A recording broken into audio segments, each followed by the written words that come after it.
नमस्कार. काल रात्री कालांगूट पोलिसांनी सिंकेरी हांगासर एक रेड मारिल्ली आसा. कालांगूट पुलिसेक इन्फॉर्मेशन मेळ्ळी की एक सिंकेरी हांगासर एक भुरगो देसी कट्टा हे घेवन भोंवता.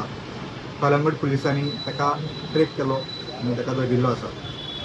तो भुरगो 26 वर्साचो आनी देसी कट्टा घेवन तो कांदोळे सायडीन भोंवतालो. तेज्या वांगडा देसी कट्टा वांगडा पुलिसांनी तेजी 2 व्हिलर डिओ आनी डिओन 2 गुळयो आसल्यो त्यो सीज केल्ल्यो आसा. कलंगूट पुलिसांनी काल ताका सिंकेरीच्यान कलंगूट पुलीस स्टेशनान हाडलो आनी इन्वेस्टिगेशन चालू केल्ली आसा. त्या भुरग्या कडेन डॉक्युमेंट बी कांयच नाशिल्ले. तेज्या खातीर ते इलिगल पोजिशनान पुलिसांक मेळिल्ले आसा. तेज्या खातीर कलंगूट पुलिसांनी ताका अरेस्ट केल्लो आसा.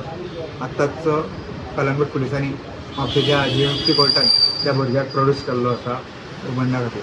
तेन्ना कोर्टान 4 दिसांची पुलीस कस्टडी दिल्ली आसा. प्रुडंट मिडिया खातीर सौरव शिरोडकर.